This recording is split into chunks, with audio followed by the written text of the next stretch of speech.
to get alive and leave the flame behind. And I can't think without you, without you. I never see you happy, you always treat me badly. You say you're always tired, and you're mad. Why don't you get alive and leave the flame behind?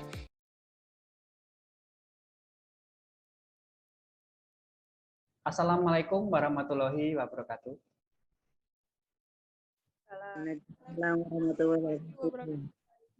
Salam sejahtera untuk kita semuanya. Om Swastiastu, Namo Buddhaya, Salam Kebajikan. Bertemu lagi dengan saya, Pramudara Lambang di OMG, obrolan malam Jumat yang pada hari ini memasuki edisi ke-59. Webinar malam ini disponsori oleh Everyday Laundry, Coklat 5 Kostel, RTI atau Republik Trader Indonesia, kemudian aplikasi jasa laundry terdekat, kemudian CFC, Consulting Fund Training Certification by Coach Farid, dan didukung sepenuhnya oleh Prams Management. Susunan sesi pada webinar kali ini adalah pembukaan, tadi sudah saya lakukan. Kemudian yang kedua adalah presentasi oleh narasumber minimal 45 menit. Nanti Bapak Ibu dan adik-adik jika ada pertanyaan bisa ditulis di kolom chat. Dan menariknya pada malam hari ini saya akan mengundi 2 orang pemenang untuk mendapatkan hadiah saldo OVO atau GoPay senilai Rp25.000 untuk 2 orang pemenang untuk penanya yang terbaik dan paling menarik. Kemudian dilanjutkan dengan sesi Q&A atau tanya jawab. Kemudian yang keempat adalah Zoom UMKM Expo. Jadi Bapak Ibu dan teman-teman semuanya yang baru bergabung, Zoom UMKM Expo itu maksudnya Bapak Ibu boleh mempromosikan bisnis dan usahanya, berbicara langsung di depan kamera maksimal 3 menit. Mohon tidak berupa tayangan video atau brosur. Ini ada unsur pendidikannya, Bu Lucy, Pak Jo, dan Bapak Ibu semuanya, agar Bapak Ibu berani berbicara di depan kamera. Kemudian dilanjutkan dengan sesi foto bersama. Yang keenam adalah closing statement dan pengumuman pemenang. Kemudian diakhiri dengan penutup. Tema yang kita bahas pada malam hari ini cukup menarik dan cukup membuat orang penasaran, yaitu jurus jitu menghadapi resesi tahun depan. Nah, ini kemarin Presiden kita Pak Jokowi sudah memperingatkan atau mewanti-wanti ini diperkirakan tahun depan ini akan terjadi resesi. Jadi menurut Detik Finance tadi saya baca, di tahun 2022 ini sudah ada 22 perusahaan besar yang mem-PHK karyawannya. Ini sebabnya ini juga masih diteliti, apakah karena perang Rusia Ukraina atau karena memang omset perusahaannya menurun karena daya beli masyarakat ini cenderung menurun. Kita bahas pada malam hari ini pemateri yang sangat-sangat berkompeten untuk membahas ini adalah Pak Jonathan Sara, sudah hadir pada malam hari ini. Kemudian Ibu Luciana Hutagaul. Pak Jonathan ini juga praktisi bisnis dan juga Bu Lucy. Kita akan bahas bersama. Tanpa berpanjang kata lagi, kita sambut pemateri terfavorit di Indonesia, Bu Lucy dan Pak Jo. Silakan. Ya, selamat malam. Terima kasih Pak Pramudia. Untuk pertama, kita akan disampaikan oleh Pak Jonathan Sara ya, sebagai founder dari Republik Trading Indonesia dan Direktur Raja Trading Indonesia, yang akan membukakan wawasan bagi kita seperti apa sih tantangan dan resesi yang ada di hadapan kita ya. Begitu waktu dan tempat, saya persilakan Pak Jonathan, silakan. Terima kasih Bu Lucy, Pak Pram, selamat malam. Selamat malam semuanya. Ya, selamat malam semua Bapak-bapak dan mahasiswa ya, semua ya. Banyak siswa ya. Ya, kalau boleh mungkin cam-nya dinyalakan supaya kita bisa lebih enak interaksinya. Nah, gitu ya. Ini yang di mahasiswa ini di aula nih. Oh, di aula. Ya udah. Yang Bapak Ibu ya, mungkin yang. Oke, ini saya share. Ya, baik semua Bapak-bapak dan ada ibu-ibu guys. Ya, baik. Oke, baik, terima kasih. Saya perkenalkan diri terlebih dahulu. Nama saya Jonathan Sara. Saya tinggal di Bekasi. Saya suaminya Ibu Lucy. Gitu. Saya dulu kenalnya di kampus. Ini Bu Lucy ini adik kelas. Ya. Kalau saya jurusannya teknik mesin, Bu Lucy ini farmasi. Jadi saya dulu main-main ke farmasi ya ketemu Bu Lucy. Ya. Saya teknik mesin saya lulus tahun 95. 95, kemudian saya kerja sesuai dengan bidangnya.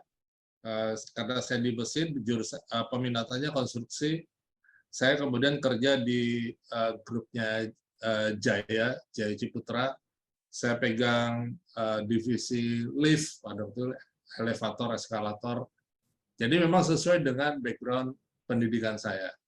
Sampai tahun 98 krisis, krisis ekonomi itu besar ya.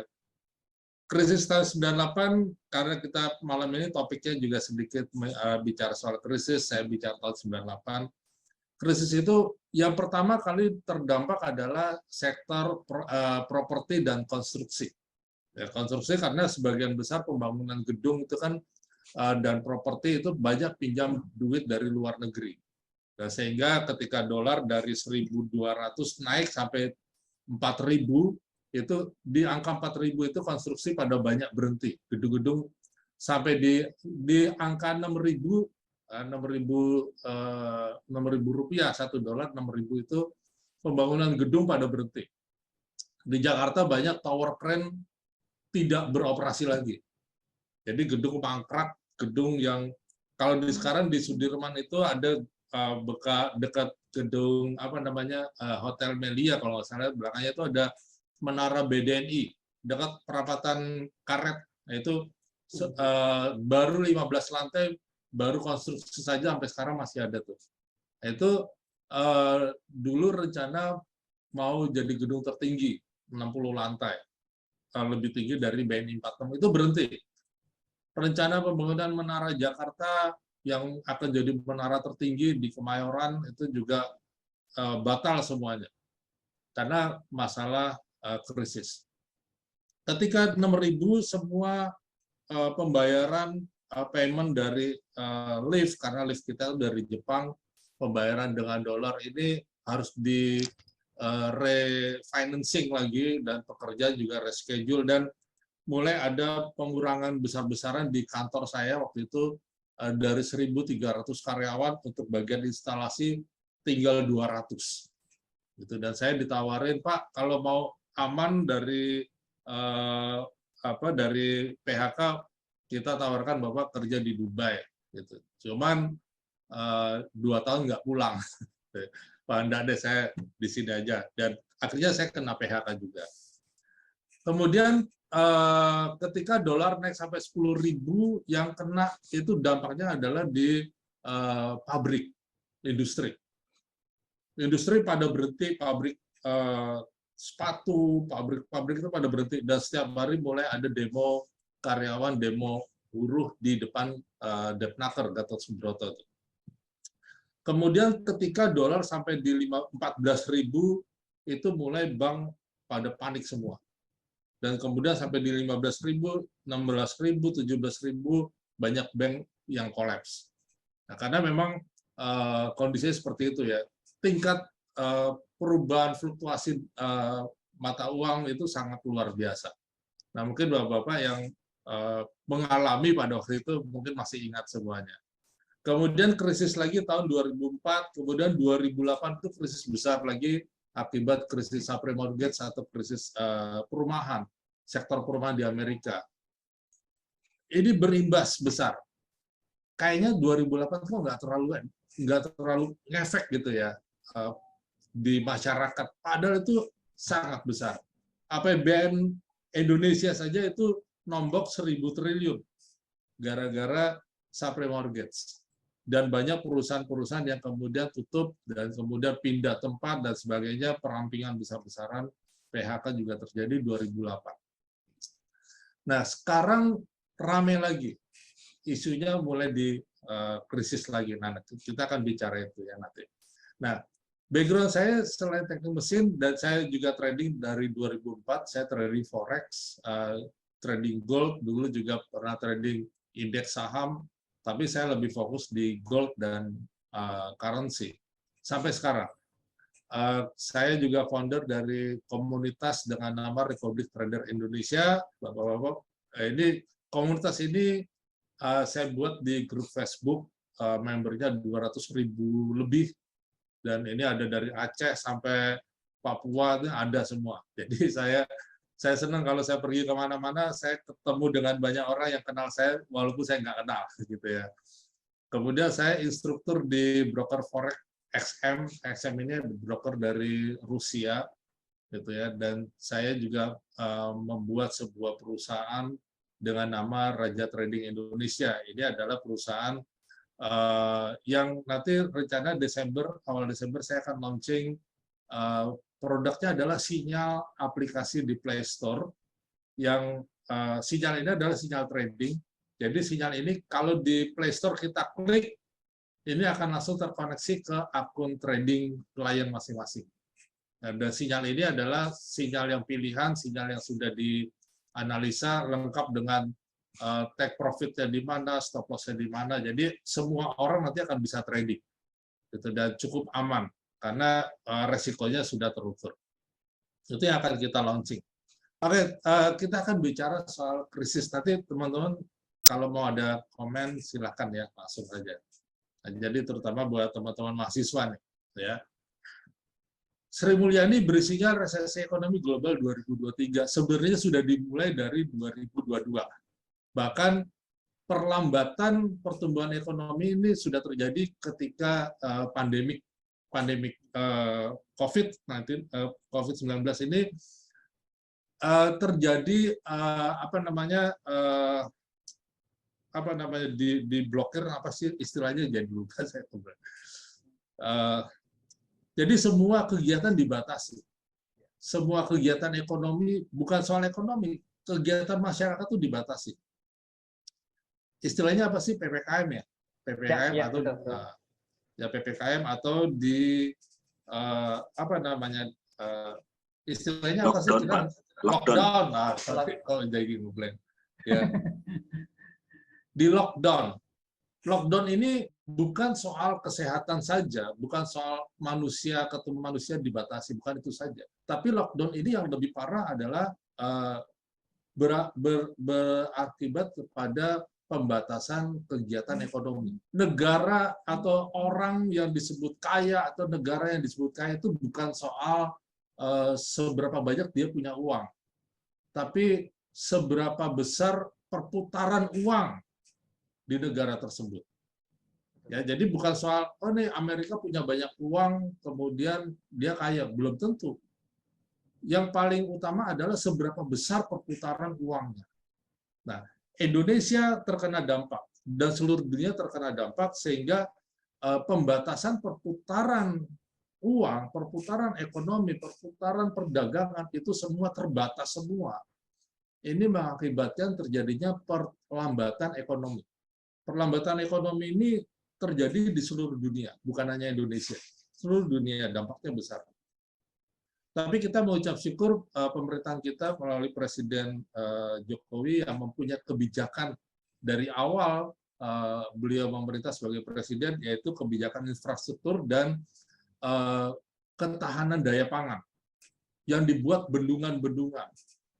Pak Jokowi punya visi bahwa seluruh Indonesia tidak boleh kekeringan, harus bisa menghasilkan pangan. Itu ada berapa puluh bendungan dibuat. Sehingga ketahanan pangan di Indonesia ini cukup baik, dan ini salah satu yang membuat Indonesia tetap stabil. Ya, lebih stabil dibandingkan negara-negara lain. Contoh Turki. Ya, Turki inflasi ini sampai 85%. 85% ini gambarannya begini. Kita kalau di Indonesia, ibaratnya kita ada di Turki, kita beli makanan tuh harganya sudah 2 kali lipat. Itu pun tidak selalu ada. Jadi memang susah. Kalau makanan udah harga 2 kali lipat, harga lain itu berapa kali lipat. Gitu ya. Nah, jadi memang Indonesia masih punya pertumbuhan sekitar 5,3 atau 5,4%, itu masih jauh lebih bagus. Nah, kemudian ketika pandemik ini dinyatakan sudah mulai berangsur-angsur membaik, beberapa negara sudah mulai membuka masker. Bulan April, tanggal 4 April pagi, jam 6 pagi waktu Indonesia Barat, Rusia kirim rudal ke Ukraina. Ya, terjadi invasi. Ya. Ini masalah geopolitik. Nah, geopolitik ini tiba-tiba pagi terjadi loncatan harga, fluktuasi market, karena saya tiap hari ngeliatin di market kan, ngeliatin perubahan harga.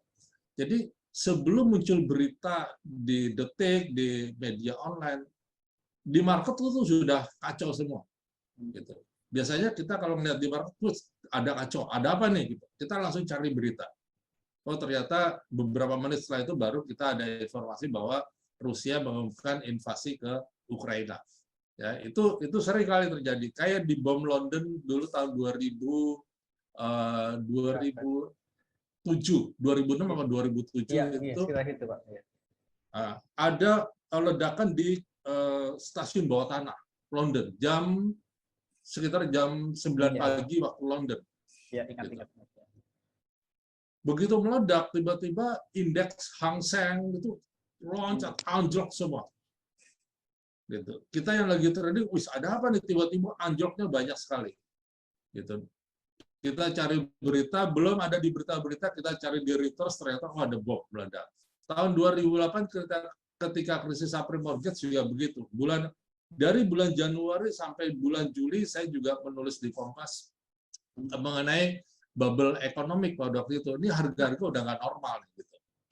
Artinya nggak normal maksudnya begini. Kalau kita membeli teh botol misalnya, teh botol harganya berapa sih? 10.000 bisa. Tapi teh botol tuh harganya 50.000 gitu. Itu harganya sudah bubbling semua gitu. Jadi semua harga itu tidak pada harga yang seharusnya gitu. Nah, itu bubbling ekonomi, dan 2008 bulan Agustus tiba-tiba anjlok ketika lembaga keuangan di Amerika itu pada kolaps gara-gara subprime mortgage. Itu semua mata uang, semua indeks saham anjlok semua. Kacau semua. BEJ sampai suspend 2 kali dalam 1 hari. Karena pergerakan turunnya itu sangat besar. Nah, jadi terutama buat teman-teman mahasiswa ini perlu tahu. Ya, perlu tahu karena ini kita bicara ekonomi ini, walaupun kita bukan orang ekonomi, kita harus tahu ekonomi. Saya ini orang teknik mesin, tapi saya mendalami ekonomi jadinya. Nah, jadi kemudian apa sih dampak terhadap Indonesia? Ini banyak kok di Google, ini saya ambil tadi barusan ya. Resesi ini penyebaran penurunan ekonomi yang signifikan di seluruh sektor ekonomi yang berlangsung lebih dari beberapa kuartal. Nah, biasanya kalau sudah 2 kuartal perlambatan ekonomi itu turun, itu adalah tanda-tanda resesi. Ya, jadi salah satu ciri khas awal dari resesi kalau udah 2 kuartal saja udah terjadi penurunan atau perlambatan pertumbuhan ekonomi, itu akan jadi resesi. Ya, jadi resesi ini ditandai tidak hanya oleh penurunan PDB real, tapi juga penurunan pendapatan pribadi real. Ya, penurunan penjualan, produksi manufaktur, dan kenaikan tingkat pengangguran. Ini ada gambarnya bagus ya. Nilai rupiah melemah, daya beli menurun, kenaikan harga, bisnis gulung tikar, kinerja investasi menurun, operasi bisnis terhambat, pengurangan karyawan di perusahaan. Nah, apa sih dampaknya pandemi kemarin? Tadi sudah saya jelaskan, lockdown ini membuat pertukaran uang dalam konteks ekonomi ini terhambat semua. Itu menjadi satu faktor utama terjadi perlambatan pertumbuhan ekonomi. Dan kemudian ketika mau bangkit, tiba-tiba Rusia invasi ke Ukraina. Nah, akibatnya apa? Yang pertama adalah gini, Rusia ini adalah pemasok utama gas atau energi ke Eropa. Ya, Eropa ini 60% pasokan gas atau energi berasal dari Rusia, dan itu lewat pipa bawah tanah, bawah laut. Gitu. Kemudian untuk pasokan gandum itu dari Ukraina dan dari Rusia, ya. Dan ketika mereka stop ekspor ke Eropa, dampaknya sangat besar ke masyarakat, ya. Energi naik, BBM naik. Nah, jadi kalau kita ribut soal BBM naik ya karena memang harganya naik gitu. Ya, itu harga naik semuanya gitu. Nah, kemudian dampak di makanan juga begitu. Kayak Turki, kayak Somalia, kayak beberapa negara di Timur Tengah utamanya itu kebutuhan gandumnya itu bahkan sampai 100% dari Ukraina. Ya, ketergantungan dari Ukraina. Jadi bisa dibayangkan ketika gandum tiba-tiba stop. Di Ukraina sendiri ada stok gandum 30 juta ton yang tidak bisa diekspor. Sementara di Rusia ada 130 juta ton yang tidak bisa diekspor. Dan ini akan mempengaruhi ketersediaan pangan dan juga energi. Apalagi sekarang saya beberapa teman di London sudah info ke saya, sekarang tuh orang-orang di Eropa kalau berangkat kerja pagi itu bawa selimut. Karena pemanas di kantor itu udah nggak dinyalain. Gitu. Dan kalau gedung kantor itu jam 10 malam udah dimatiin lampu. Gitu. Karena untuk efisiensi energi. Ya, kasihan ya. Apalagi sekarang di Inggris sudah banyak yang orang gelimpangan di pinggir jalan karena butuh makan. Dan mereka sedang meminta kebijakan pemerintah untuk merestruktur atau kebijakan-kebijakan khusus untuk pangan buat mereka. Kemudian penangguhan pajak, penangguhan bayar cicilan hutang bank, semua minta dibuat peraturan yang meringankan dalam kondisi seperti ini. Indonesia masih belum seperti itu. Nah, kemudian dampak ini apakah ini terjadi di Indonesia? Terjadi. Mau tidak mau, cepat atau lambat pasti terjadi. Ya. Dan yang paling dikhawatirkan di Indonesia adalah jangan sampai krisis tahun 23 ini adalah masalah debt crisis atau masalah hutang. Ya, jangan sampai terjadi Indonesia gagal hutang. Kalau gagal hutang ini dampaknya besar sekali. Kalau soal pangan, Indonesia punya ketahanan pangan cukup baik. Ya, selama Indonesia nih hebatnya gitu loh. Kita lempar batang singkong aja tumbuh. Ya, dan kita masih bisa makan singkong gitu. Masih bisa dimakan. Dan Indonesia sudah terlatih gitu kan. Makan nasi perak pakai kecap telur udah jadi gitu loh. Gitu. Tapi kalau nggak ada makanan itu masalah. Nah, tapi kalau masalah hutang negara itu kita mungkin sebagai masyarakat tahu apa sih masalahnya gitu loh. Yang penting kan kita masih makan. Enggak gitu. Kalau hutang negara ini gagal bayar itu sangat parah. APBN pasti akan direstruktur. Pemerintah akan kesulitan bayar gaji, ya, bayar TNI, bayar apa segala macam, semua gaji-gaji dari pemerintah. PNS itu mau gaji dari mana gitu. Pembangunan berhenti, segala macam. Salah satunya kalau mau dapat pemasukan, pemerintah pasti mikirnya gejotnya di pajak. Nah, dalam kondisi ini apakah pajak mau dinaikin? Nah, itu jadi masalah lagi. Ditambah gorengan politik. Ya, ini kan mau tahun politik juga kan. Nah, itu bahaya banget itu. Gitu. Nah, bahaya. Nanti dibilangnya, wah pemerintah ini, pemerintah itu. Padahal apa? Ini masalahnya ekonomi. Jadi khusus buat mahasiswa juga harus paham mengenai hal ini. Gitu ya. Nah, ini saya punya postingan foto bagus nih. Ya. Nah, ini saya dapat dari media sosial nih foto Abang Ojol nih ya. Saya ini tunarungu, mohon kerjasamanya. Nah, ini ada tertulis ya, mungkin kalau yang pakai handphone mungkin kurang jelas lihatnya, tapi mudah-mudahan teman-teman yang bisa lihat pakai laptop atau pakai screen besar ini bisa. Ya. Abang Ojol tulisannya 20 meter sebelum belok tepuk pundak saya. Belok kanan tepuk pundak kanan, belok kiri tepuk pundak kiri. Kalau berhenti tepuk keduanya, terima kasih.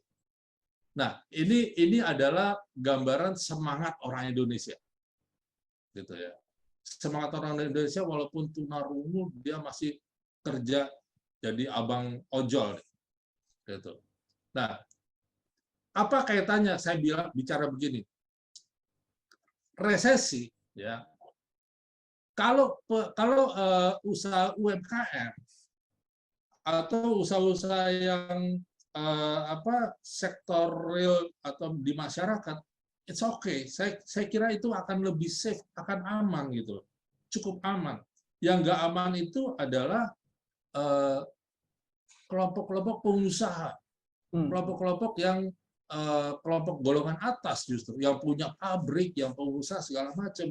Nah, kalau mereka kemudian mengalami kesulitan gagal bayar hutang atau karena likuiditas keuangan itu kan lebih susah gitu ya. Mereka akan mem-PHK. Ini besar-besaran dan ini masalah. Ya, kalau terjadi PHK, orang yang biasa kerja bertahun-tahun sebagai karyawan tiba-tiba di PHK. PHK itu cuma berapa kali gaji kan dapatnya, bukan pensiun ini beda ya. Kemudian dia nggak biasa berusaha. Kemudian waktu kayak pandemi kemarin, kan tetangga-tetangga nggak jauh lah dari saya. Tetangga-tetangga juga banyak yang PHK. Saya mau usaha apa ya? Terus, saya mau usaha buat ini mie ayam gitu. Yang punya jual mie ayam aja susah. Apalagi orang ini masih baru mau bikin usaha mie ayam. Gitu loh. Nah, jadi akhirnya mereka makan dari uang hasil PHK dan kemudian bingung mau kerja apa. Akhirnya stres. Banyak yang stres. Nah, mudah-mudahan foto Bang Ojol ini memberikan sedikit inspirasi buat kita untuk tidak mudah putus asa gitu ya. Nah, jadi teman-teman ya, semuanya resesi atau resepsi. Ini beda dikit ya. Benar. 2020 ketika terjadi pandemik itu sudah seperti resesi juga sebenarnya. Ketika resesi saya resepsi, gitu. Saya resepsi benar. Saya ketika pandemik banyak orang PHK, saya beli rumah, saya renovasi rumah. Satu RT saya beliin sembako semua, saya kasih beras, saya kasih macam-macam lah paket sembako itu. Ya, ada 130 paket, kemudian kita bagi-bagi ke tetangga. Supir Gojek, angkot yang dekat rumah ini, yang warung-warung, yang semua terdampak kita kasih. Selain itu ya ada lain, ya. Nah, kita tetap resepsi gitu. Artinya apa? Kalau kita tahu apa yang ada di depan kita, minimal kita bisa mengantisipasi dengan baik. Gitu. Memang histori itu akan menjadi satu pelajaran yang baik untuk kita melihat ke masa depan. Ya, nah tahun depan memang tahun resesi, bukan hanya Indonesia tapi seluruh dunia. Ya, dan sebagian orang ini diselimuti dengan H2C, harap-harap cemas, gitu ya. Karena apa? Yang tidak merasakan H2C, ya, yang biasanya orang yang nggak merasakan H2C, yang nggak merasa harap-harap cemas ini biasanya orang yang benar-benar percaya Tuhan, yang hidupnya benar-benar sepenuhnya bersandar sama Tuhan, percaya, wah saya percaya Tuhan pasti pelihara. Biasanya dia relatif lebih tenang, lebih nggak terlalu cemas, gitu ya. Kemudian yang kedua, yang nggak harap-harap cemas itu biasanya orang yang sudah terbiasa hidup susah. Gitu. Kalau udah hidup susah, mereka udah nggak bisa bedain lagi mana resesi, mana resepsi gitu.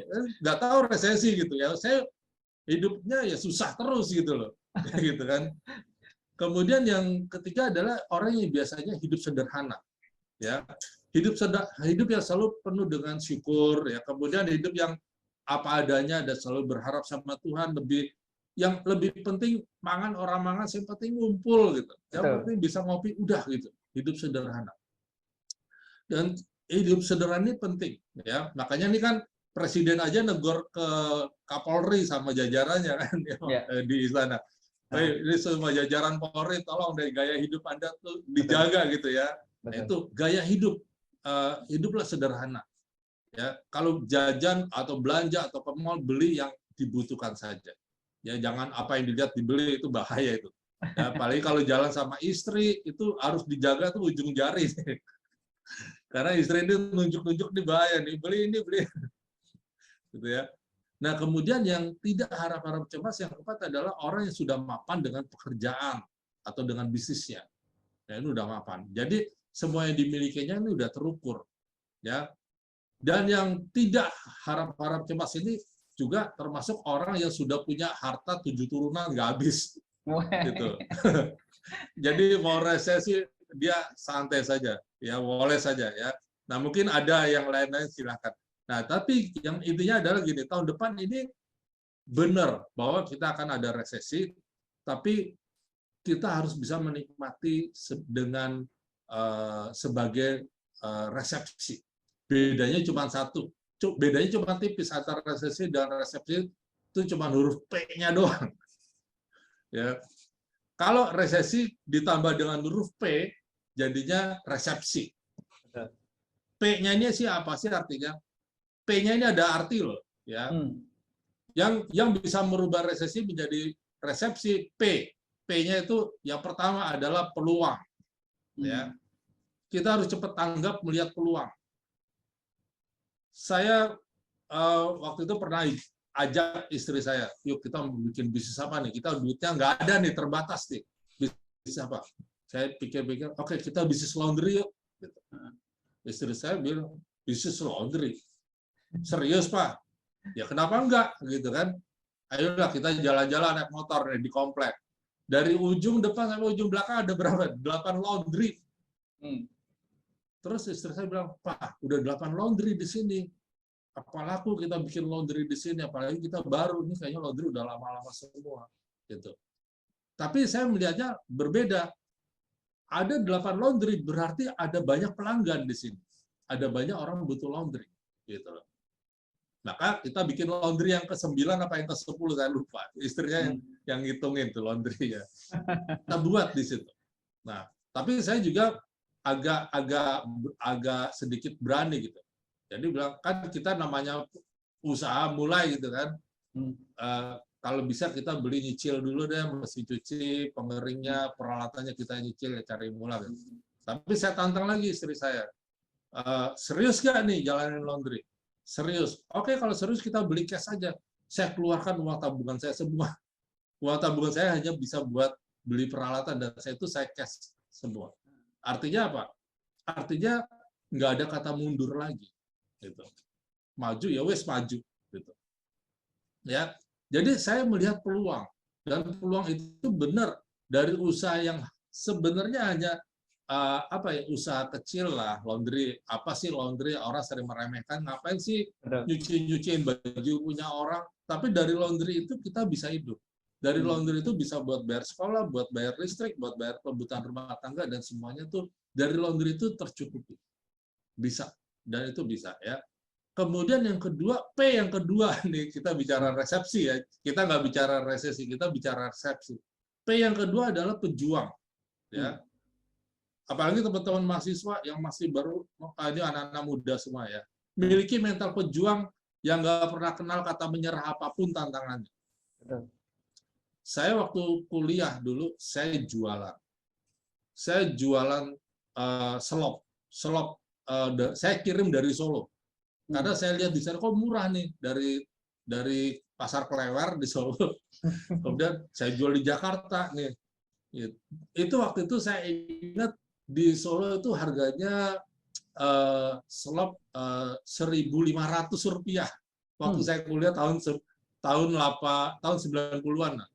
1.500 berarti saya kalau beli 3 atau saya beli banyak saya dapat diskon gitu. Saya jatuhnya dapatnya 1.200. Tapi saya sambil kuliah saya jualan 10.003. Gitu. Kan punya keuntungan. Artinya apa? Mahasiswa saya dibayarin kuliah sama orang tua. Saya cukup semuanya. Kos saya tuh kos yang paling komplit isinya dibandingkan kos teman-teman saya. Karena apa? Ada kulkas, ada komputer, ada TV, ada setrika, semuanya komplit, udah kayak rumah gitu. Nah, tapi saya tetap cari uang. Saya pernah lagi, ini maaf ya teman-teman ya, saya jualan softtek, jualan pembalut wanita. Aduh, kacau bener tuh. Anak laki jualan pembalut wanita. Diledekin saya sama teman-teman perempuan. Saya punya banyak teman perempuan, diledekin. Nggak apa-apa, cuek aja. Gitu. Saya tetap perjuangkan, saya tetap lakukan. Ya, Saya punya stok 1 karung besar gitu. Saya jualin. Waktu saya jualan saya diketawain, tapi waktu saya bayar kembalian mereka diam, lihat uang saya banyak. Gitu. Ya. Nah, kemudian P yang ketiga, resepsi. P yang ketiga adalah positif. Ya. Cobalah kita berteman dengan orang-orang yang positif. Ya, dan selalu berpikir positif apapun keadaannya. Wah, resesi susah itu aja terus yang kita dengar. Cari teman yang apa ya peluangnya, gitu. Apa ya yang kita lakukan, kita buat apa ya. Artinya orang yang selalu berpikir positif, gitu. Di dalam kondisi resesi banyak orang jatuh miskin, tetapi banyak orang kaya baru. Betul. Pada saat resesi. Mikirnya apa ya yang kita buat. 2023 ini mau resesi. Apa yang saya buat? Saya bikin PT malah sekarang. Saya bikin aplikasi Play Store, aplikasi trading yang orang nggak usah mikir analisa lagi. Tinggal klik aja sinyalnya udah langsung terkoneksi ke akun. Oh ini nge-buy di sini, nge-sell di sini, dapat profit. Gitu. Jadi saya bikin aplikasi yang orang tua pun yang penting bisa ngeklik handphone aja udah bisa trading, bisa cari duit, gitu loh. Ya kemudian yang P yang keempat adalah pengharapan. Ya mungkin keadaan kita belum berubah sampai sekarang banyak ya, tapi pengharapan itu jangan pernah berubah. Saya pernah miskin miskinnya. Ini slide-nya kok belum berubah, Pak? Oh belum. Memang belum. Oh, belum. Nah, ini. Karena slide-nya nggak banyak nih. Karena memang masih motivasi dari tukang ojol nih. Ya, betul, Ya. silakan. Tukang ojol ini orang yang percaya nih, walaupun dia punya keterbatasan, tapi dia percaya saya keluar rumah saya tetap dapat uang gitu.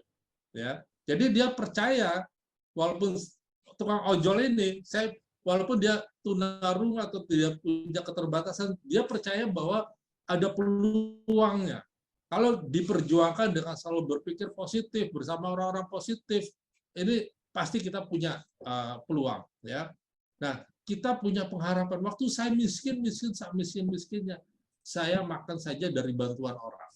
Saya aja makan dapat dari kayak bakti sosial atau dari sosial gitu. Ya, saya ambil beras, ambil minyak goreng, karena emang benar-benar nggak punya uang belanja, gitu ya. Istri kerja iya, tapi istilahnya uang gaji itu cuma cukup berapa 2 minggu kali udah habis gitu ya kan, karena kebutuhan anak 3, bayar kontrakan segala macam ya. Tapi saya selalu berpikir positif bahwa saya akan mendapat berkat, mendapatkan rezeki dari apa yang saya kerjakan, yaitu trading forex, dan saya tetap menekuni, memperdalam terus tidak akan keluar dari sini. Saya harus expert di bidangnya. Walaupun belum menghasilkan, saya tetap percaya, saya tetap punya pengharapan satu saat saya akan melakukan perubahan di dalam ekonomi buat keluarga. Ya. Dan P yang kelima adalah percaya. Nah, ini percaya bersama orang-orang positif, penuh pengharapan, ini akan merubah resesi jadi resepsi. Nah, ini adalah salah satu quote yang saya mungkin ini saya juga gitu ya. Ya dalam bisnis saya nggak pernah anggap apapun rumit, walaupun kondisinya resesi. Ya selagi ada peluang dan pasar tersedia, pasti saya kerjakan. Ya jadi buat teman-teman mahasiswa terutama nih, aduh ini banyak anak-anak muda juga ya. Ya anak-anak muda sekarang kan informasi yang sering didengar ya, informasi yang sering disebar di media sosial. Nanti lo mau kerja apaan gitu? Betul. Ya kan? Ini pandemik, orang udah nggak banyak yang kerja, banyak PHK yang lulusan aja begitu di wisuda ini terjadi pengangguran ledakan sarjana. Iya betul. Di tengah kondisi PHK besar-besar terjadi ledakan jumlah sarjana gitu. Lo mau kerja apa yang expert aja di PHK gitu. Apalagi lo yang masih belum punya pengalaman kerja gitu kan. Iya, betul. Nah, jadi gini, kita nggak harus kerja di perusahaan orang. Cari peluang. Betul. Cari peluang, dan peluang itu tidak ditunggu. Peluang itu kalau dicari juga kadang susah. Benar kan? Kita tuh kalau saya nyari kacamata saya nggak hilang, nggak ketemu, saya cari-cari nggak ketemu, pas nggak dicari ketemu gitu. Gitu. Nah, tapi peluang itu harus diciptakan, harus dibuat. Dan yang bisnis yang paling baik adalah bukan bisnis yang direncanakan, tapi bisnis yang dikerjakan. Gitu. Lu mau bikin apa? Laundry. Wah, laundry begini, laundry begitu, laundry banyak nih. Dulu kan apa aja. Saya kalau banyak ketemu dengan teman-teman yang kena PHK terus, ayo kita bikin laundry. Aduh, nanti saya nggak bisa, nanti kebanyakan itu. Saya ketika memulai laundry, oke, ini ada tempat kosong kita sewa, kita beli alat. Bagaimana nanti? Jalan saja. Gitu. Ya, sambil jalan kita belajar. Jadi intinya dalam bisnis saya anggap itu nggak rumit. Walaupun rumit, tapi saya tidak mau anggap itu rumit. Dan selagi ada peluang, saya lihat di laundry, gitu, ini ada peluang nih. Dan pasarnya tersedia, kerjakan. Nah, jadi buat teman-teman semuanya, jangan takut nanti resesi 2023. Mungkin buat yang UMKM, jualan-jualan, mungkin jualan di warung, gerobak, atau jualan makanan, oke, jalanin aja. Buat inovasi lagi. Buat terobosan-terobosan baru. Coba untuk mencoba itu jangan takut gagal. Ya, saya itu udah sering kali mencoba dan saya sudah sering kali gagal. Gitu. Di dalam apa yang saya kerjakan sampai sekarang itu banyak kegagalan. Gitu. Saya bikin usaha yang saya buat sekarang ini juga saya keluar modal juga cukup besar. Gitu. Dan saya nggak tahu apakah berhasil atau gagal, tapi saya melihat peluangnya ada, pasarnya ada, dan itu saya kerjakan. Gitu. Jadi mungkin kira-kira mungkin ini sedikit dari saya buat bapak-bapak dan khususnya buat teman-teman atau adik-adik di mahasiswa. Ya, jangan patah semangat, tetap percaya aja resesi itu bisa jadi resepsi kok. Gitu. Ya, oke, mungkin itu aja Pak Pram dan teman-teman semuanya. Mudah-mudahan bermanfaat dan silakan kalau mau ada diskusi atau pertanyaan silakan, monggo. Ya, silakan Bu Lucy. Silakan Bu Lucy. Pemateri kedua. Ya, seru ya Pak Pram ya. Seru. Sebetulnya ini saya sama Pak Jonathan bikin materi masing-masing. Ya, dia di kamar, saya di ruang sebelah. Ternyata materinya sama ya, poinnya ya. Konklusinya. Nah, jadi memang kita sudah jalanin 10 tahun ini ya. Jadi saya pensiun itu usia 43. Saya berpikir sampai kapan ini saya bekerja di kantor. Dan saya pengen pensiun muda. Saya bekerja sudah tidak pakai fisik lagi, tetapi dengan skill, dengan kemampuan, dengan pikiran, dengan peluang yang ada seperti itu ya. Jadi menarik sekali teman-teman, bagaimana kita bisa mengubah resesi itu menjadi resepsi yang tadi Pak Jonathan sampaikan ya. Saya akan sharing sedikit.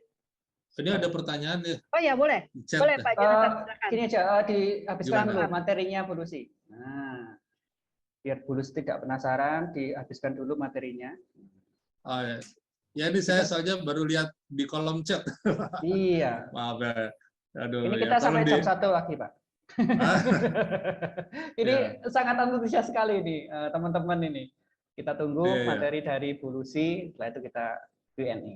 Tadi sudah disampaikan Pak Jonathan. Saya diminta Pak Pram bagaimana jurus jitu menghadapi resesi tahun depan ya. Tadi sudah disampaikan oleh Pak Jonathan ya. Tidak ada jurus yang jitu buat semua orang. Masing-masing punya ya cara. Ya, kita bisa dikatakan jitu kalau kita sudah berhasil dari semua kegagalan menemukan pola atau formula yang masing-masing kita bisa selesaikan ya, dari kendala, dari tantangan yang kita hadapi, kita bisa menyelesaikannya dan kita tetap optimis untuk melakukannya ya. Nah, ini teman-teman, jadi nggak ada orang yang bisa terhindar dari resesi ya, karena ini seluruh dunia dampaknya ya, terkena ya. Resesi bukan hanya keuangan saja ya, karyawan, motivasi, inovasi, kreativitas, krisis penjualan dan banyak lagi ya. Dan saya cepat lagi ya teman-teman. Nah teman-teman, apa sih sebagai seorang pengusaha yang dapat kita lakukan ya?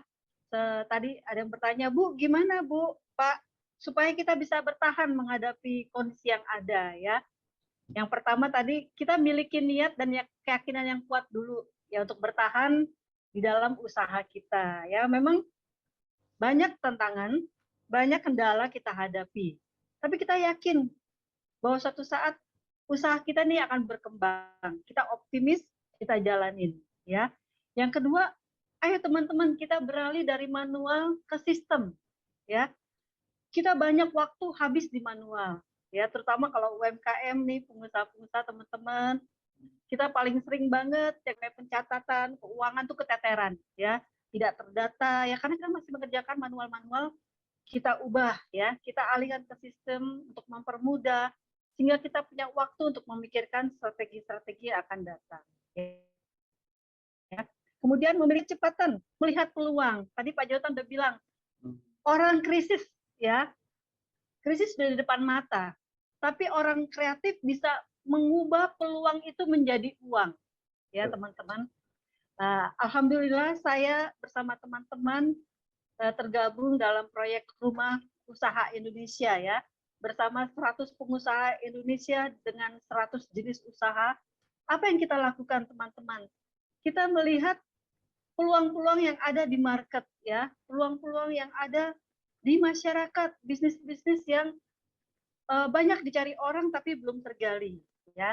Kita jalankan, kita optimasi bersama-sama ya.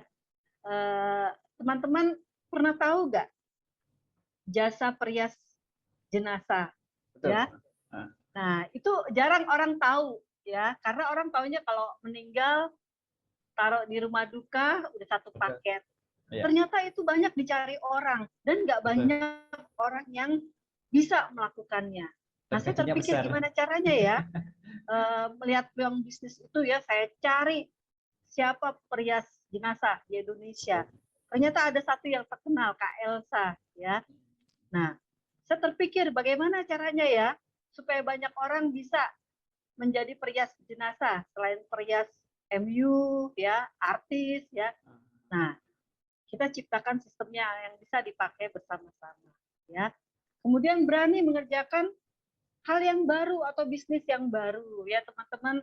Kalau punya satu bisnis kita kerjakan itu aja ya, kadang kita bosen ya. Coba kita kerjakan hal-hal yang baru, bisnis-bisnis baru yang tercipta, inovasi-inovasi yang baru ya, itu membuat kita semangat ya. Satu nggak jalan, kita jalanin yang lain. Satu tertutup, kita jalanin yang lain. Jadi kita semangat ya, kita punya satu energi untuk mengerjakan banyak hal ya. Kemudian belajar dari yang sudah sukses. ATM, amati, tiru dan modifikasi ya. Teman-teman mau jadi apa? Pikirkan dari sekarang. Teman-teman harus punya satu skill yang menjadi andalan ya. Bulan ini usia saya 50 tahun ya. 50 tahun itu untuk belajar digital itu extra effort ya Bapak Ibu ya. Untuk belajar website itu extra effort saya belajar, tapi saya tahu ini peluangnya besar. Peluangnya besar sekali, saya belajar di situ, saya setahun ini saya belajar dan saya tahu peluangnya itu besar dari situ. Dan saya bisa membuat satu bisnis yang bisa dijalankan se-Indonesia. Ya, jadi teman-teman punya bisnis apa? Kuliner, punya bisnis apa? UMKM, punya bisnis laundry. Teman-teman bisa kembangkan, turunkan dari bisnis itu menjadi sesuatu yang baru. Ya, cari bisnis yang bisa dijalankan se-Indonesia. Ya, baik jasa maupun produk. Ya, nah teman-teman kalau teman-teman tahu ya, mungkin teman-teman mahasiswa tahu namanya Big Seller. Tahu ya, Bapak Ibu tahu Big Seller ya? Big Seller ya, ya. Nah, saya juga baru tahu bagaimana cara scrap ya produk-produk yang ada di marketplace. Jadi saya tidak punya toko, saya tidak punya produk, tapi saya bisa menjual ribuan orang. Ribuan produk ya. Nah, itu kita bisa scrap dengan sistem namanya Big Seller. Ternyata banyak orang menjalankan itu dan sukses ya. Nah, itu salah satu inovasi teman-teman yang bisa dikerjakan. Nah, yang menjalankannya itu biasa anak-anak muda nih, anak-anak kuliah. Betul. Ya, kalau kita lihat di mall-mall, ngapain nih mereka nih nongkrong-nongkrong, ngopi-ngopi. Oh, ternyata lagi ngerjain bisnis. Ya, mereka sambil kuliah, mereka presentasi, mereka mengerjakan bisnis luar biasa. Ya, dan kemudian jangan lupa Bapak Ibu, modal yang kita dapatkan, keuntungan yang kita dapatkan dari usaha, buat lagi bisnis lagi Ya. untuk yang baru. Ya, saya kalau membuat bisnis sama Pak Jonathan nih nggak boleh pakai uang rumah, nggak boleh. Betul, betul. Saya mau bikin usaha ini, ada uangnya? Enggak. Ya udah, tunggu ada uangnya, tunggu menghasilkan. Karena apa? Kalau kita membuat bisnis baru itu nggak jalan, kita stres karena modal udah keluar kan teman-teman. Jadi dari keuntungan itu kita sisihkan untuk membuat bisnis yang baru ya teman-teman. Jadi kita bersemangat, kita merasakan satu energi yang besar ya. Nah teman-teman saya tunjukkan ya teman-teman salah satu yang saya buat ya. Ini saya juga baru launching nih bulan ini Pak Pram ya. Nah teman-teman ini inovasi yang saya lakukan teman-teman. Saya membuat, kalau teman-teman melihat tren selama pandemi, orang nggak keluar, semuanya mencari di Google itu dengan kata terdekat. Kebab terdekat, es teler terdekat, laundry terdekat, semuanya pakai terdekat. Nah, saya membuat satu sistem optimasi ya teman-teman ya. Bagaimana saya membuka jasa laundry seluruh Indonesia tanpa saya membuka laundry itu. Ya, bagaimana saya membuka jasa laundry se-Indonesia tanpa modal, ya. Nah, ini yang saya lakukan teman-teman ya. Jadi teman-teman lihat peluang di setiap bisnis teman-teman apa yang bisa dikembangkan. Pasti teman-teman akan dapat dan tekuni seperti itu, ya. Oke, teman-teman yang terakhir ya. Hasil mengikuti tadi Pak Jonathan sudah kasih closing statement-nya ya. Saya juga nih teman-teman. Saya selalu berprinsip hasil mengikuti kerja. Mau hasil yang lebih maksimal, kerja dan usahanya ditambah. Selebihnya hanya waktu. Jadi ukuran sukses itu hanya waktu ya teman-teman. Ada yang butuh waktu 2 bulan, ada yang butuh 1 tahun. Nah itu proses yang kita ikuti ya. Jadi kalau teman-teman mau sukses, tambahin lagi kerjanya ya, tambahin lagi usahanya ya, pasti akan ditambah-tambahkan. Dan terakhir ya teman-teman, menutup semuanya, tadi yang seperti Pak Jonathan sampaikan, jangan lupa marketing langit ya, marketing langit. Marketing ini langitan. Betul, saya share ya. Ini, nah ini di masa pandemi teman-teman, rumah kami kebanjiran. Kami tidak punya uang waktu itu, tapi apa yang kita lakukan? Kita membuat paket sembako 150 paket ya, kita bagikan. Kelihatan nggak Pak Pram? Belum. Oke, bentar ya. Keluar ya. Ini laundry saya teman-teman, ini kita kosongkan untuk kita berikan donasi ya teman-teman, kita keluarkan dana kita. Kita susah. Saya dan Pak Jonathan kena COVID juga, dirawat di rumah sakit ya. Tapi kita berbagi dengan teman-teman kita yang lainnya ya. Nah ini teman-teman, yang kita bisa lakukan, kita belikan beras, karena banyak orang nggak makan ya teman-teman ya.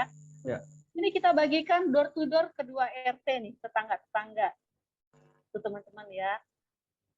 Jadi di dalam masa susah pun kita jangan lupa berbagi teman-teman. Ya, kasihan ya tetangga-tetangga itu nggak punya beras teman-teman ya. Ini tetangga-tetangga kita tukang ojol ya, mereka sangat senang sekali ya dapat minyak goreng, dapat beras ya. Mungkin nggak seberapa ya teman-teman paketnya ya, tapi banyak membantu ya teman-teman. Jadi jangan lupa sebagian dari teman-teman yang dapatkan itu, berbagi itu indah teman-teman.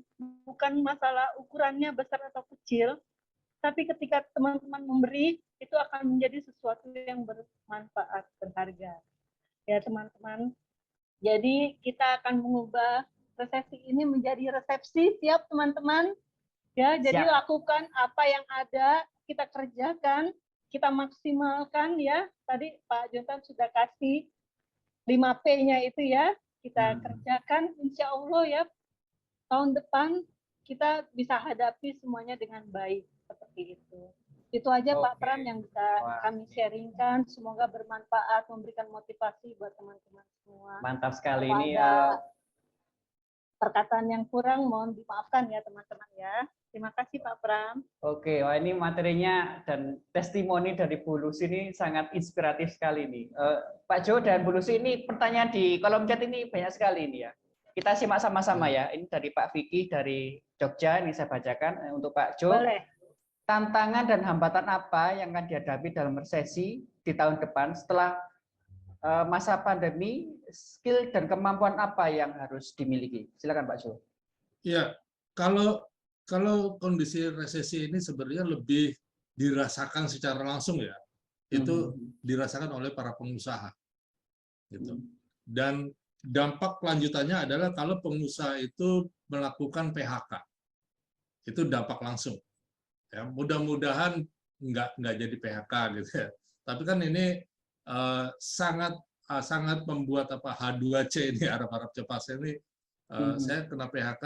Ini banyak loh orang kantor sekarang yang kerja di bank juga termasuk ya. Jangankan di Bank Indonesia, di luar negeri, di Eropa itu kemarin bulan November kemarin kayak Credit Suisse ya. Credit Suisse itu adalah fund manage yang sangat besar, luar biasa besar itu. Dia saat bulan kemarin membutuhkan dana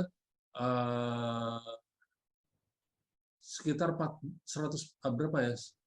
Totalnya 140 triliun kalau nggak salah untuk jatuh tempo tanggal 26 November ya. Kalau tidak dipenuhi dalam waktu bulan kemarin, itu akan ada banyak pengaruhnya ke dunia keuangan, termasuk ke bank-bank di Indonesia gitu. Nah, tapi kalau untuk usaha-usaha kecil menengah gitu ya, tetap jalan terus.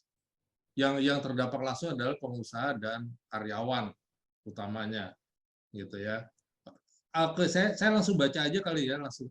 Ya. Jadi skill dan kemampuan apa yang harus dimiliki Pak untuk tahun depan? Kalau skill kemampuan, kalau teman-teman yang masih di LP3I ya, ini masih kuliah, ya itu ya sesuai dengan mata pelajaran sekarang itu ya harus mau tidak mau ya harus dikerjakan dengan benar gitu, dengan semaksimal mungkin gitu.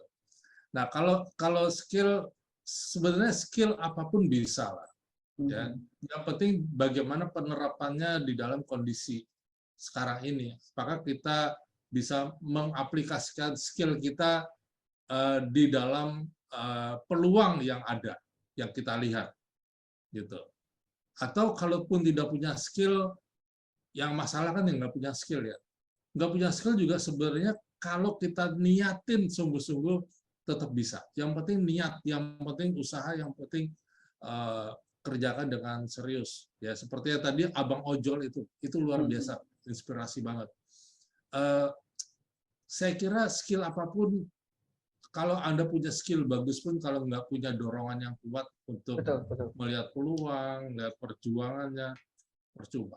Tapi kalau punya skill apapun, ya, insya Allah tetap jalan. Ya, ini ada tetangga tukang gorengan aja. Saya tanya, Bang, udah berapa lama jualan goreng? Udah berapa tahun? Dia 15 tahun ada. Ya. Tapi dia bilang, saya udah pernah jualan bakso, saya udah pernah jualan nasi goreng, saya jualan, ini macam-macam dia jualan. Tapi saya lebih cocok jualan gorengan. Gitu. Gorengan itu bukan dari jam 4 sore, jam 3 atau jam 4 sore sampai jam 8 malam, udah selesai. Gitu. Dan dia bisa hidup sekeluarga. Tetangga saya ini ada rumah kosong, pembelinya adalah tukang nasi goreng.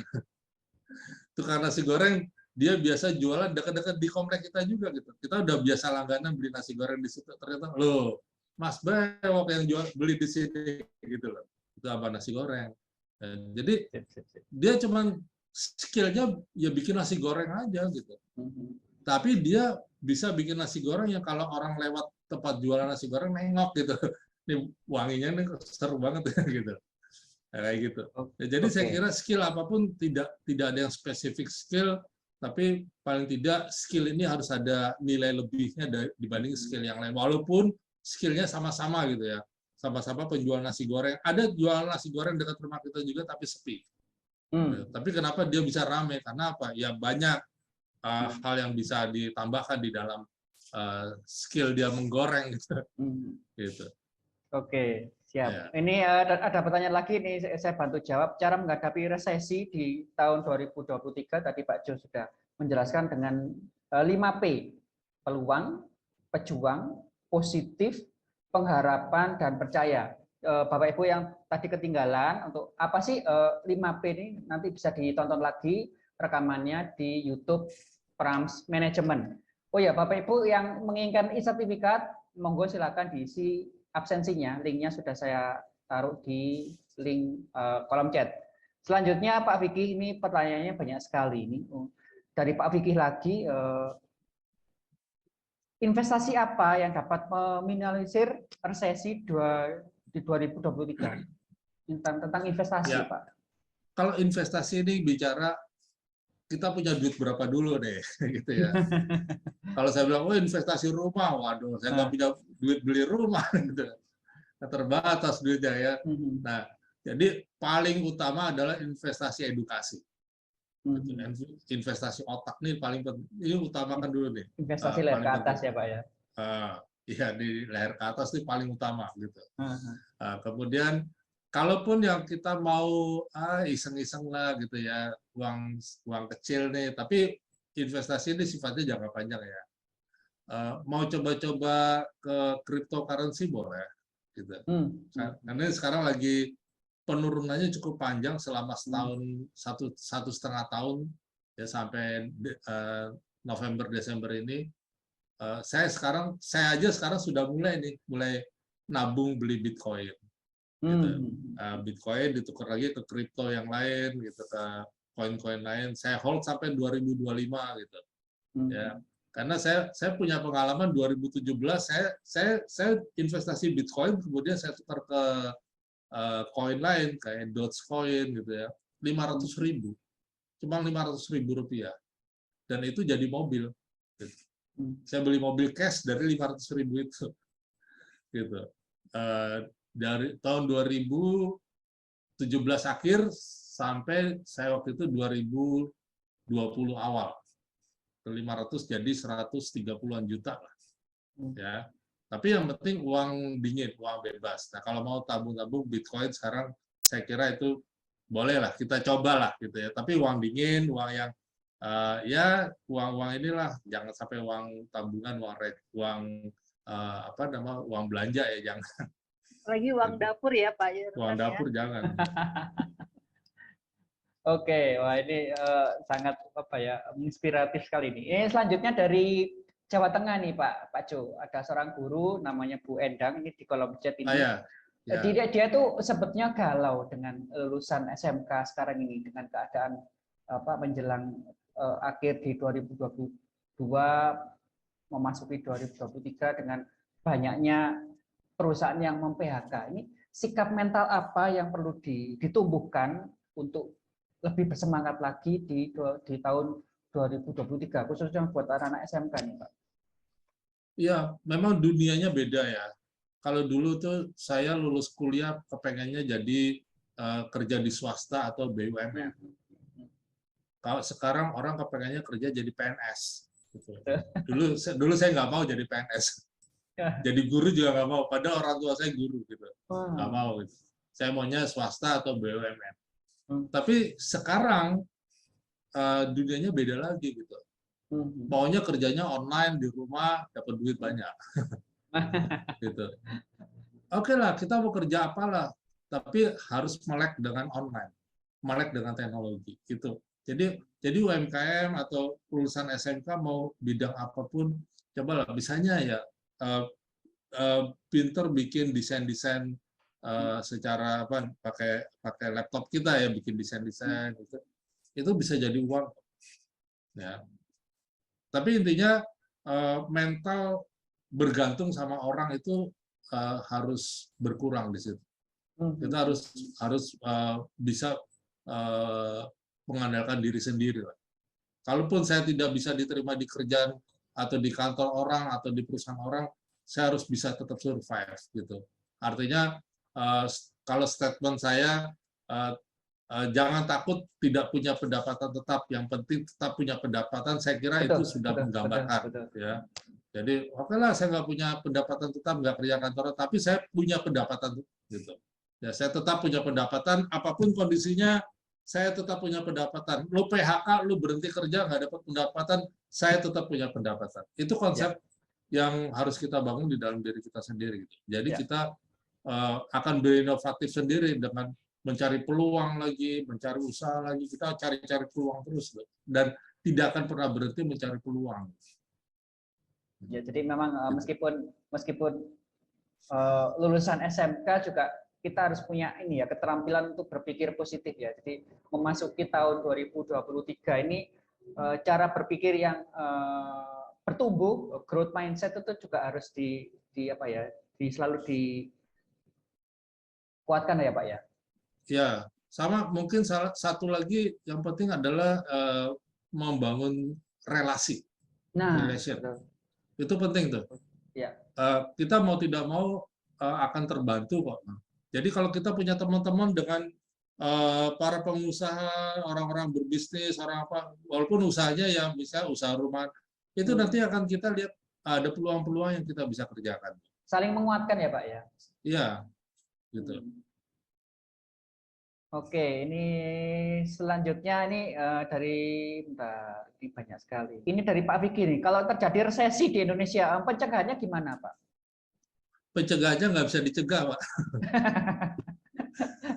Ya, cuman kita paling tidak kita mempersiapkan saja. Ya dari cara hidup sederhana, gitu, tidak boros.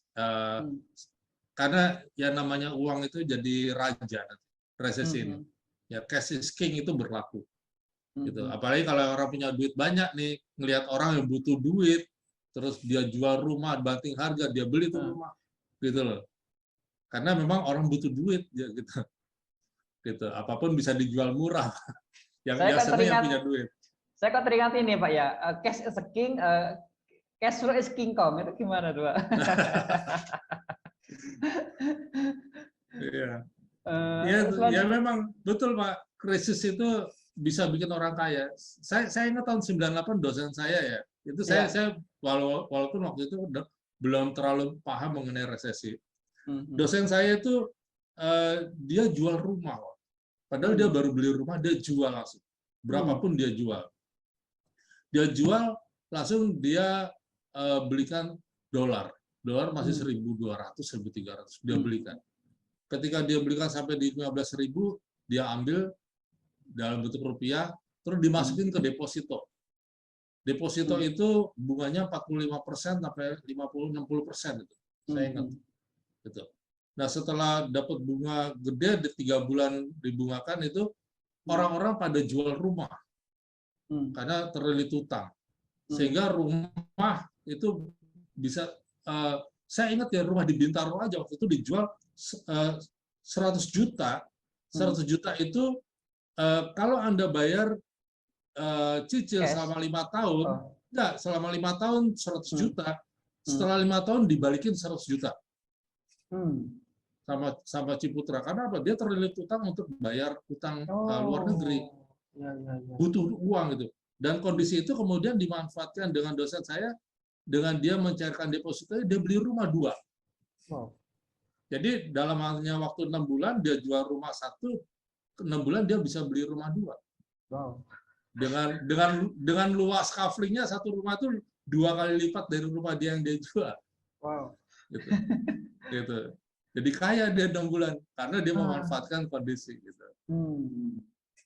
Jadi memang ini ya cocok dengan yang tadi, yang P yang pertama yang Pak Jo katakan tuh, harus kita jeli lihat peluang. Kemudian ini betul. Pak, dari Pak Prono Handoko, investasi apa yang tepat untuk tahun depan ini Pak, untuk resesi yang global? Sebenarnya investasi sih apa aja oke ya, gitu. Apa aja sih oke. Karena investasi kalau kita bicaranya 2023 mau memulai, itu apa aja boleh. Yang penting kita punya uang dan kita bisa berinvestasi. Misalnya properti lah, banyak properti dijual murah kita beli. Gitu. Karena kan kalau kita bilang investasi berarti kita bicaranya untuk jangka panjang, mungkin 10 tahun ke depan sampai 2030, 2033 gitu ya. Nah, itu mungkin oke gitu kita beli semacam itu, atau emas juga lagi, kalau emas cukup stabil tapi selalu naik ya. Tapi orang lebih banyak sih ke properti ya. Tapi properti juga harus hati-hati juga, kita cari properti yang ya punya value yang bagus lah, misalnya lokasinya dan sebagainya gitu. Gitu. Kalau investasi yang nilainya agak lebih besar ya ke properti, masih tetap ke properti gitu. Atau emas boleh, nabung emas atau nabung emas di Pegadaian kan bisa juga. Ya. Gitu ya. Gitu. Oke, semoga menjawab. Selanjutnya nih dari teman-teman dari mahasiswa ini namanya OAA. Ya. 3 nih. Randy Febrian Saputra. Oh, Randy, resesi ekonomi apakah menyebabkan inflasi yang signifikan? Pasti, jelas, ya udah Jelas. pasti. Ya. Kemudian selanjutnya ini pengelolaan keuangan, dia ada kesulitan ini, Mas Randy ini menghadapi krisis ekonomi ini. Bagaimana Pak untuk pengelolaan keuangan ala mahasiswa? Nah, mungkin Pak Jo. Ya. Kalau mahasiswa yang masih dibiayai orang tua sih, saya kira masih oke-oke aja ya. Apalagi orang tuanya ya punya gitu ya. Nah, kalau yang mahasiswa yang harus cari uang sendiri ya, kerja gitu, itu mungkin yang lebih concern ke situ ya. Nah, tetaplah pola hidup sederhana mau tidak mau ya, beli apa yang dibutuhkan gitu. Itu aja sih paling gitu. Nggak ada lain itu ya, hematlah hidup sederhana. Iya. Soalnya saya tuh agak memprihatinkan ya. Kemarin ada berita ada satu kampus sih di Bandung itu ada beberapa mahasiswa yang terjerat pinjol, Pak. Nah, waduh, ya. Saya itu juga ikut prihatin, ini anak-anak mahasiswa ini literasi keuangan untuk mengatur keuangannya sendiri ini menurun sampai terjerat pinjol, sampai akhirnya pihak kampus yang turun tangan. Kemudian yang selanjutnya dari Bu Nur Hasanah ini dia juga pelaku UMKM.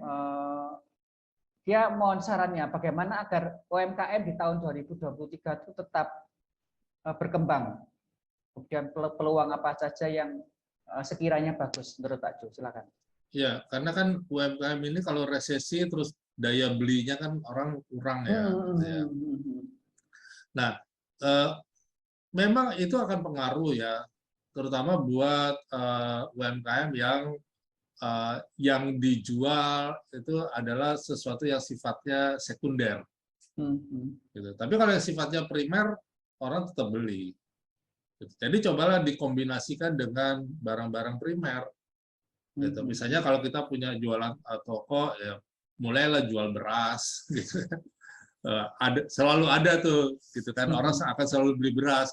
Kalau orang nggak punya beras, dia akan selalu berusaha beli beras, gitu. Gitu. Dan kita punya, ya bukalah, ada beras yang berbagai macam harga kita sediakan juga. Untung tipis, yang penting uangnya muter terus gitu. Jadi dikombinasikan aja. Gitu. Oke, semoga menjawab. Ini selanjutnya nih ada Pak Wilson ini pertanyaan ini borongan nih sampai 7 ini. Kita jawab satu-satu Pak ya. Tahun 2023 ini Indonesia itu masuk ke resesi, ini sebabnya apa Pak? Mungkin dia ketinggalan, bisa dijelaskan lagi. Oh ya, ya sebabnya memang secara global resesi, gitu. Karena kan kita pasar global, ya kita bukan negara seperti Korea Utara yang menutup diri gitu. Kita ini global semuanya. Semua barang-barang ekspor impor itu semuanya. Ya sekarang inilah yang di sekitar kita barang apa yang nggak dari impor, yang nggak dari luar gitu. Yang semuanya itu pengaruh ke dolar juga. Misalnya laptop yang saya pakai gitu. Laptop ini kan bahan baku segala macam itu semuanya dari luar dan ada nilai dolarnya di situ. Gitu, ketika dolarnya fluktuasi, harga laptop, elektronik juga pasti akan terpengaruh gitu. Ya, dan ini akan pengaruh ke industri-industri sih terutama ya. Gitu. Dan ini kalau terjadi PHK ya itu yang bahaya. Yang akan pengaruh besar ke situ. gitu. Jadi memang perubahan atau nilai tukar yang tidak berimbang antara negara-negara lain dengan rupiah itu yang salah satunya juga membuat resesi. Kalau nilai-nilai misalnya kayak gini lah, energi di Eropa gitu ya, mereka ambil minyak biasa dari Rusia gitu. Mereka juga ada, Inggris juga ada gitu ya. Tapi kayak Hungaria kan 100% dari Rusia gitu. Nah, sekarang kalau Rusia stop, mereka dari mana? Dari Arab gitu. Arab mainkan harga gimana? Gitu kan. Kemudian mereka kirim dari mana? Lewat Arab ke Eropa lewat mana? Dia muter lautnya dari bawah ke atas lagi kan jauh gitu. Atau lewat darat jalurnya apa gitu. Itu akan menambah cost transportasi gitu. Nah, sementara Rusia menawarkan harga lebih murah gitu, 30%. Indonesia beli juga dari Rusia gitu. Nah, tapi dapat ancaman lagi dari sanksi dari Eropa. Lalu kalau beli dari Rusia, kita akan kenakan sanksi ekonomi, ekspor impor dan sebagainya. Itu kan pengaruh semua. Itu kan gambaran dari global ya, ekonomi global seperti itu. Dari itu pasti akan berdampak ke Indonesia. Gitu. Kemudian ini ada pertanyaan menarik nih di nomor 7 dari Pak Wilson ini, untuk orang kaya baru Pak, untuk menghadapi resesi ini apakah ada tipsnya Pak? Kalau orang kaya baru biasanya kan dia masih euforia dengan kekayaannya yang tiba-tiba saya jadi kaya gitu. Ya. Biasanya kalau euforia kan maunya belanja gitu ya, ke mall tiap hari kalau bisa, gitu ya. Saya biasa beli jam 50.000, ada saya beli jam 5 juta deh gitu. Ya kan kaya dia euforia. Ya cobalah ini tetap ditahan lah, sementara inilah untuk membeli yang sesuai kebutuhan gitu. Kalau jam tangannya masih ada, masih bagus, ya nggak usah beli jam tangan lagi gitu aja kan. Atau mobilnya masih jalan, nggak usah beli mobil baru lah, apalagi mobil baru mahal sekarang kan, apalagi yang sekarang banyak yang listrik mobilnya kan, oh keren nih mobil listrik, mobil saya aja jarang pakai gitu, ngapain beli mobil baru gitu kan. Nah itu yang kayak gitulah, gaya hidup, style hidup itu terutama yang buat orang-orang kaya baru gitu ya. Ya nabung juga penting lah. Kalau bisa berinvestasi bagus. Atau misalnya tiba-tiba ada tetangga jual rumah dengan harga semurah-murahnya karena butuh uang, beli aja. Gitu, dibeli. Ya. Gitu. Oke, selanjutnya ini banyak sekali pertanyaan ini, banyak yang antusias. Di Bu Leni Wardiani. Ini dia apa ya, agak curhat sedikit, dia mau membuka usaha tapi dia takut bersaing ini, Pak. Gimana kalau ada orang lain yang membuka usaha yang berbeda? Ini cara menumbuhkan sikap tangguh itu bagaimana, Pak? Ya, bersaing ini wajar ya. Bersaing itu yang penting jangan jelekin produk orang, udah gitu aja. Betul. Gitu. Nah, saya sama istri bikin laundry. Istri saya, waduh udah 8 laundry gimana? Justru kita buat yang bagus, gitu. Harga boleh sama, tapi pelayanan lebih bagus, gitu. Harga boleh sama, tapi lebih bersih, atau lebih cepat, lebih segala macam lah, dengan tambahan servis-servis yang bisa kita tambahkan, gitu. Nggak apa-apa, kita harus lakukan itu, dan orang jadi pindah ke kita. Kita jelekin orang, enggak, gitu. Kalau orang nggak suka sama kita, oh harganya kok segini, ya pindah aja ke sana Bu, nggak apa-apa, silakan aja gitu. Dia balik-balik lagi ke kita gitu. Gitu. Karena apa? Ada layanannya. Karena itu ya sama lah kalau kayak Indomart sama Alfamart itu kan suka sebelahan juga. Betul. punya marketnya sendiri kan nanti. Kayak KFC sama McD itu biasanya gitu kok. Kalau ada McD nggak jauh-jauh buka tuh KFC itu. Oke, semoga menjawab. Ini dari Kulup Rafisaki dari LP3I. Ini juga sebagai mahasiswa ini untuk yang nomor 1, peluang bisnis untuk tahun 2023 ini apa ya? Tadi sudah dijelaskan oleh Pak Jo, mungkin bisa ke properti, bisa ke emas. Tapi ini Pak Jo, ini menarik pertanyaannya. Bagaimana sebagai seorang mahasiswa yang mau apa ya menuju ke lapangan pekerjaan, bagaimana caranya kita mencari hobi kita yang bisa menghasilkan uang? Ada triknya Pak Jo. Mungkin Pak Jo bisa memberikan nasihat. Ya, Mas Pram. Mungkin saya bisa bantu jawab nih Pak. Iya, silakan. Ya. Ini menarik sekali ya. Ini sesuai kebetulan anak kami ini mahasiswa juga ya, tahun ini kuliah. Teman-teman dari kecil dia sudah berpikir tidak bekerja di kantor. Jadi dia membuat peluang-peluang. Anak ini pintar menggambar. Teman-teman tahu nggak? Dia belajar sendiri aplikasi-aplikasi gambar. Dia membuat desain-desain. Dia tunjukkan ke kita. Saya membuat desain ini, saya menjual. Dia menjual di digital, sosial media. Dan kita nggak tahu ternyata dia itu punya bakat menulis, Pak. Dan dia itu penulis Wattpad.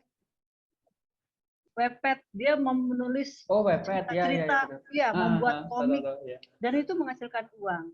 Jadi dia tidak berpikir bekerja pada orang lain, tapi gimana dia dengan hobi dia, dengan kemampuan dia bisa menghasilkan, meng-create sesuatu. Contoh ya, saya usia 50 Pak, tapi saya belajar CapCut. Saya jadi kreator CapCut. Dan di situ bisa menghasilkan. Saya membuat template-template yang bisa dipakai oleh UMKM, dan itu bisa dirupiahkan. Saya membuat video-video di Reels Facebook ya. Nah itu udah 2,1 viewernya. Itu bisa dirupiahkan. Jadi nggak usah jauh-jauh teman-teman. Apa yang teman-teman bisa, itu aja dikuasai ya. Cari peluangnya. Teman-teman bisa jago apa nih? TikTok. Wah, anak-anak sekarang bikin konten, hidup dari konten. Betul. Ya. Ada ide usaha, anak-anak usaha ya.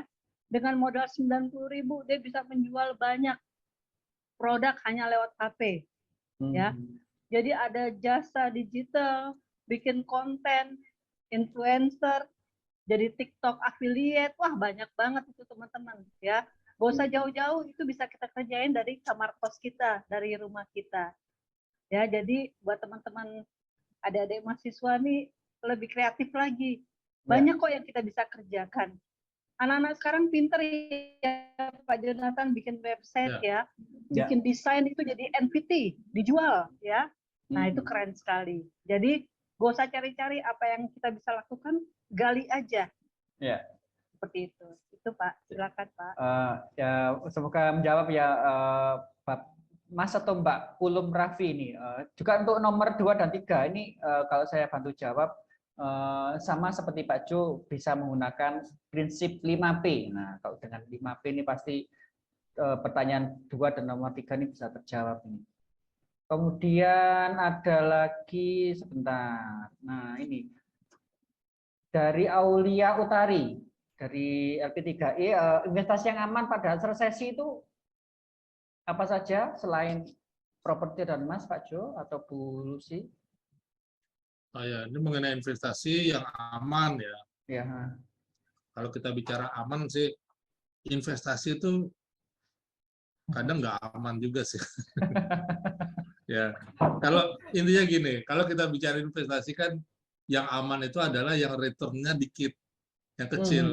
Nah, kalau yang returnnya tinggi, ya resikonya tinggi gitu. Kalau kita bicara soal keamanan ya, gitu. Nah, kalau kita kan gini, investasi kan juga ada modelnya gitu. Ada investasi aktif, ada investasi pasif. Yang pasif itu kan kayak properti udah kita diamkan saja gitu kan. Kalau investasi aktif kan kita harus mengamati terus, kita kembangkan terus gitu. Misalnya ya, saya misalnya kita kerja sama yuk, bikin apa? Lu punya tempatnya nganggur. Oke, saya beli inilah kompresor lah, kita bikin cucian motor yuk gitu. Kan investasi tuh. Dan investasi itu aktif, kita kerjakan sama-sama gitu. Saya ngerjain motor, yang nyuci kamu cari pelanggan atau kamu sekalian jualan teh botol atau jualan Indomie di sini gitu. Nah, itu investasi aktif, jadi kerja gitu. Nanti kalau misalnya 5 tahun lahannya mau dijual kan lahannya juga naik gitu. Itu pasif dan harus dikembangkan terus. Gitu. Tapi kalau pasif ya kita beli tanah diamkan saja gitu. Oke, semoga menjawab.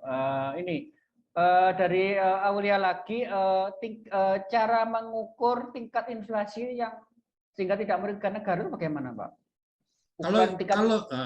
Kalau berdasarkan apa ukuran negara ya, biasanya sih kalau inflasinya masih di bawah 5 digit, utamanya sekitar 2-3% itu masih aman. 2%, 3%.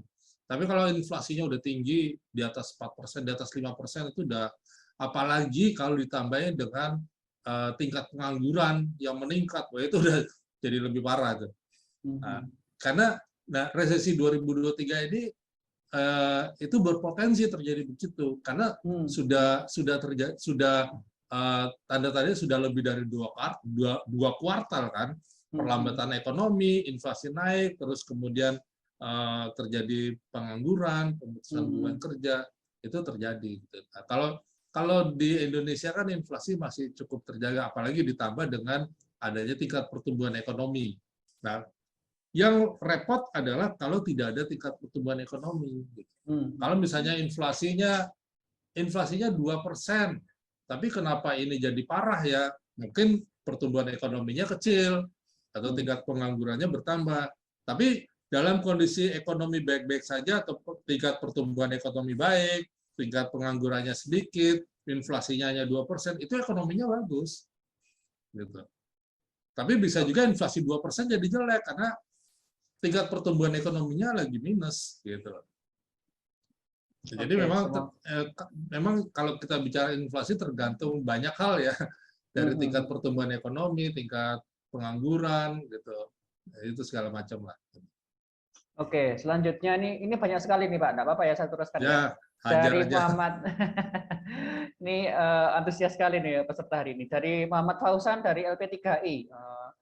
Apakah krisis yang terjadi di tahun 2023 sama dengan krisis yang terjadi di tahun 98? Apakah bangsa Indonesia yang berutang ke negara bisa melunasi? Ya, beda. Ada. Beda, sangat berbeda. Ya, inflasi tahun 98 itu berpusat di kawasan Asia Timur dan Asia Tenggara. Gitu. Dan tahun 98 itu lebih ke arah ya seputaran Indonesia atau seputaran Asia gitu ya. Sementara negara Eropa baik-baik saja, masih oke. Tahun 2008 inflasi juga terjadi resesi, ya resesi besar dari terjadi inflasi tinggi berpusat di Amerika dan terdampak ke banyak negara karena kan Amerika mata uang utama dunia ya dolar. Tetapi tahun 2008 itu sebenarnya kondisi indeks saham di Eropa sedang naik, sedang grow, gitu. Nah, tetapi yang sekarang ini dampaknya ini terjadi secara bersamaan global akibat pandemi. Ya, jadi sama-sama terjadi perlambatan ekonomi nih di seluruh dunia. Ya, Eropa lagi turun, Amerika turun, Asia turun, semuanya turun. Nah, jadi ini bisa lebih parah dari tahun 98 bisa, gitu. Tapi ya syukurnya Indonesia punya fundamental yang lebih siap, lebih bagus ya daripada tahun 98. Karena tahun 98 itu kan utang negara itu sampai 90%, gitu. APBN tuh habis buat bayar utang, malah nombok gitu. Kalau Indonesia lumpuh karena duitnya tuh 90% tuh utang doang gitu. Nah kalau Indonesia sekarang kan utang negara, Jokowi lebih ke arah sifatnya B2B gitu. Semua pembangunan infrastruktur, pembangunan itu sifatnya business to business. Ya, bukan negara to negara gitu. Jadi tidak menggunakan APBN. Jadi APBN lebih ditekankan kepada kesejahteraan masyarakat gitu untuk kesehatan, pendidikan, pangan. Nah, seperti itulah. Jadi dengan kondisi ini Indonesia nggak terlalu banyak berhutang. APBN tidak terlalu dibebani. Ini yang membuat Indonesia saat ini menjadi salah satu negara yang ekonominya, pertumbuhan ekonominya masih yang termasuk yang terbaik lah ya di tengah kondisi saat ini.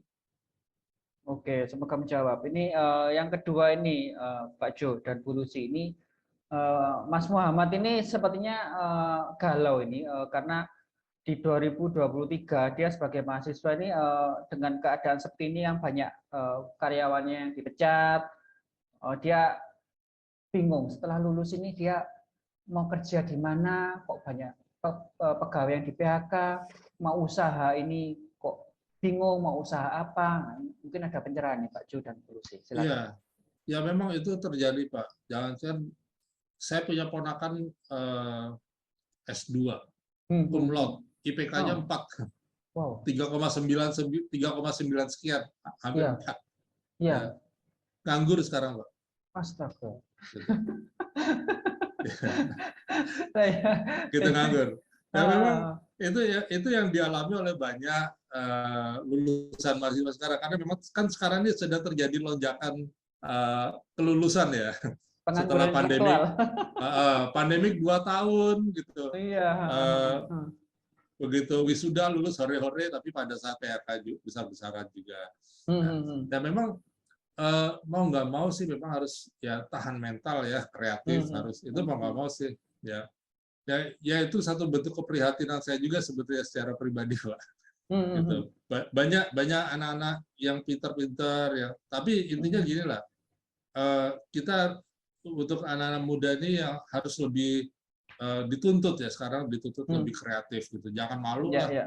Misalnya saya lulusan sarjana, ini kok kerjanya cuman Ya, itu loh. jualan mie ayam gitu ya, lakukan saja sambil jalan, sambil kita lihat peluang gitu. Jadi memang kita sebagai mahasiswa itu harus apa ya, nggak boleh gengsian gitu ya. Ya, sama perbanyak relasi lah. Relasi itu Nah. penting banget. Relasi penting. Gitu. Semoga menjawab ya Mas Muhammad Fauzan. Selanjutnya ini dari Tiara Nuraini dari LP3I. Tentang trading ini dan MLM. Memilih trading yang aman itu seperti apa Pak? Kalau ini kan trading dan MLM itu berbeda. Ya. MLM itu kan strategi pemasaran multi level. Ya, multi level, kalau mau ikut multi level silakan, yang penting punya jaringan yang luas gitu ya. Dan ada produk gitu. Kalau nggak ada produk tuh agak bahaya juga tuh. Sering terjadi begitu, multi level nggak ada produk, scam, hilang tuh. Gitu ya, sering gitu. Nah, kalau trading, ya trading itu kan dagang ya. Dagang kan konsepnya beli di murah, jual di harga yang setinggi-tingginya gitu. Nah, memang belajar trading itu perlu waktu. Saya memang memberikan edukasi Pak tiap hari kebetulan untuk memberikan edukasi trading. Nanti kalau mau nanti akan saya kirimkan linknya setiap hari, dan itu gratis ya. Webinar setiap hari dari Senin sampai Jumat, biasanya sih jam 3 sore waktu Indonesia Barat. Nah, kecuali tadi hari ini saya jam 6 sore, besok jam 3 lagi. Nah, itu bahas trading tentang fluktuasi mata uang, euro, pound sterling, yen, macam-macam gitu.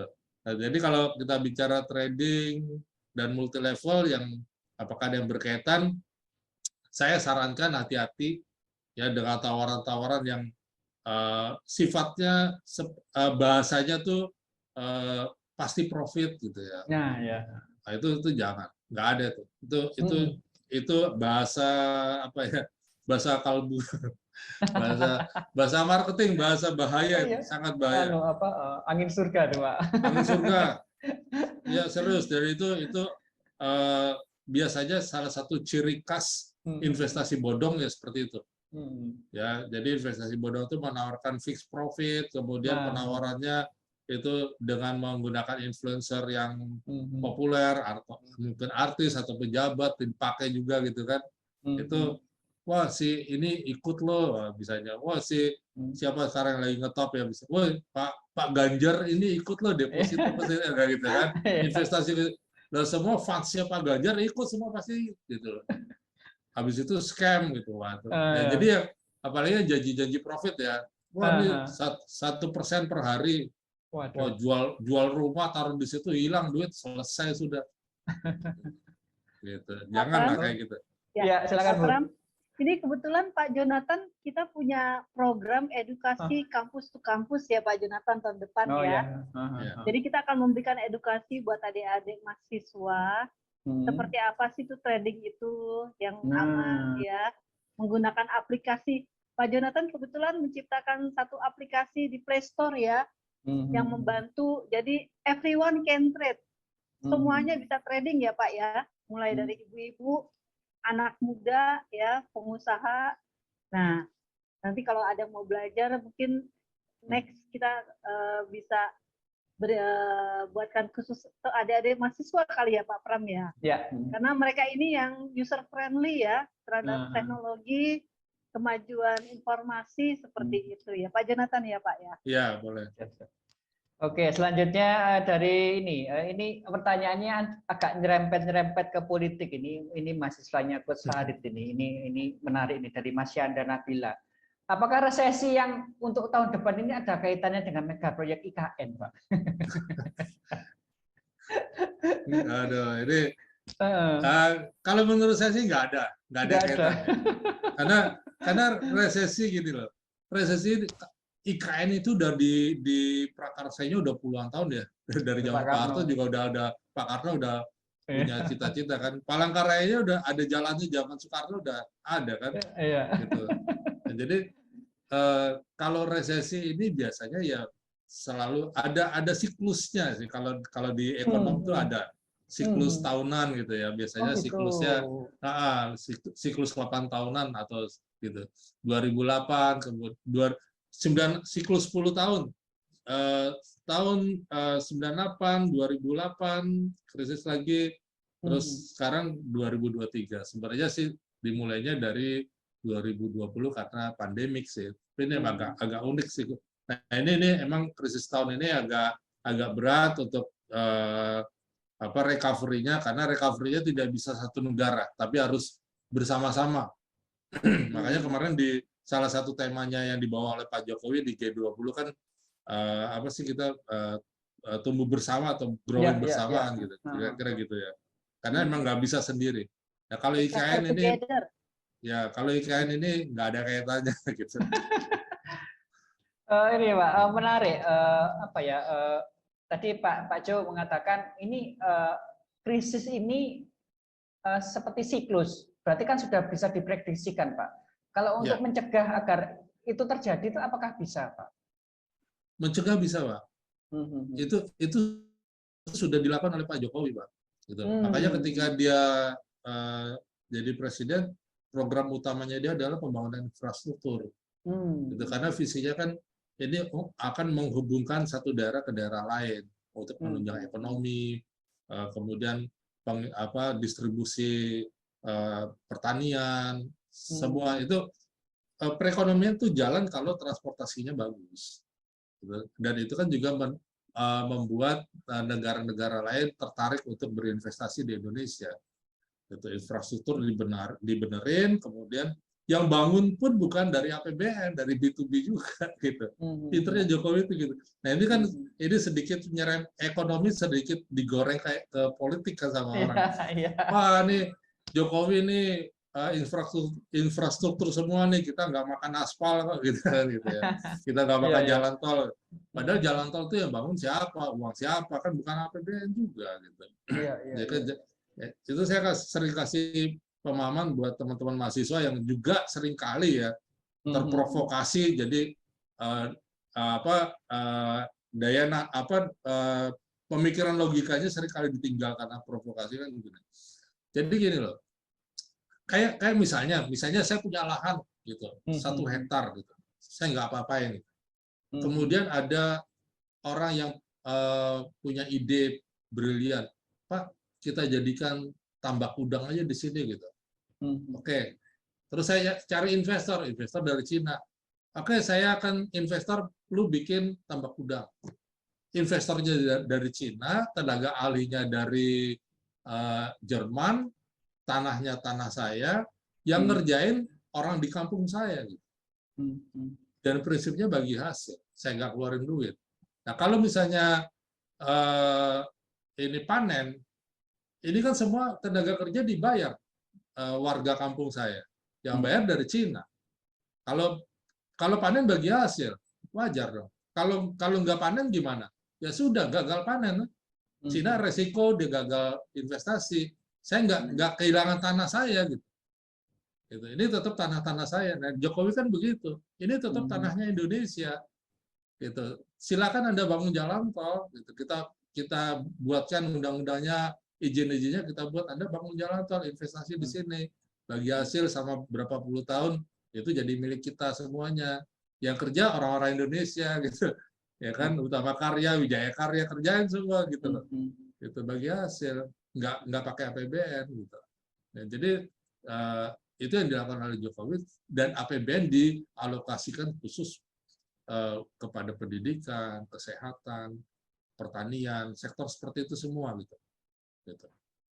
Jadi itu saya kira salah satu langkah yang dibuat oleh Jokowi sangat bagus, sehingga saat ini membuat Indonesia menjadi salah satu negara yang punya tingkat pertumbuhan ekonomi yang cukup baik ya dalam kondisi saat ini ya dibandingkan negara-negara lain. Gitu. Oke, mantap. Wah, ini dari pertanyaan-pertanyaan yang udah masuk ini sangat inspiratif sekali. Iya, kita menuju ke sesi Zoom UMKM Expo. Jadi Bapak Ibu yang mempunyai bisnis atau usaha boleh mempromosikan bisnis atau usahanya, berbicara langsung di depan kamera maksimal 3 menit. Ini Coach Farid ini sudah nggak sabar ini. Ya, silakan Coach. Iya, terima kasih Pak Om Pram. Ya, terima kasih Pak Jonathan, Bu Lucy, Korban, Pak Yuan, Pak Jonathan. Ya, terima kasih Pak Farid. Materinya luar biasa. Mohon maaf menyampaikan adik-adik LP3I tadi mengundurkan dari forum lebih awal karena ada perbedaan waktu 1 jam antara WIB dan Wita. Namun sudah saya sampaikan, nanti rekaman akan saya sharing juga. Dan pertanyaan-pertanyaan dari adik-adik, saya rasa kok bobotnya sangat luar biasa. Ini adalah tugas yang saya berikan kepada adik-adik juga. Baik, untuk sesi promo-promo dan iklan-iklan, saya sebetulnya tidak iklan, hanya sharing informasi saja, terutama untuk Bapak Ibu yang hadir di sini, yang berada di wilayah Aceh, Bangka Belitung, Sumatera Selatan, Palembang, dan tetangga-tetangganya, di DKI, di Jawa Barat, di Jogja, di DIY, kemudian Jawa Tengah dan Jawa Timur, sekali lagi, ya, terutama diutamakan yang tinggal di Aceh, Bangka Belitung, Sumatera Selatan, DKI Jakarta, Jawa Barat, DIY, Jawa Tengah, memiliki usaha kuliner, makanan dan minuman, non catering, non restoran, ya, ingin mendapatkan sertifikat halal secara gratis, difasilitasi oleh PPIH, Kementerian Perindustrian, bekerja sama dengan lembaga pemeriksa halal, PT Surveyor Indonesia. Kebetulan kami ada tanda kutip jatah 262. Namun siapa cepat, dia dapat. Ya. Bagaimana kalau tidak tinggal di 8 provinsi tadi? Boleh diinfokan ke teman-temannya, saudaranya, keluarga. Mungkin ada mantan yang masih tinggal di daerah-daerah provinsi tersebut. Ya. Seperti itu. Jadi cara daftarnya seperti apa? Tinggal daftar di coachfarid.com /halal, ya, /halal. Bisa menonton jelaskan nanti ya di boleh. Ya. Jadi daftarnya di HTTPS. Jadi apa saja yang didapatkan? Yang pertama mendapatkan pelatihan penyembelihan halal, ini gratis. Kemudian mendapatkan pendampingan halal gratis, audit gratis, sampai sertifikat halal gratis. Ingat, yang dihalalkan ada produknya, bukan pemilik usahanya. Terima kasih Om Pram atas kesempatan yang diberikan.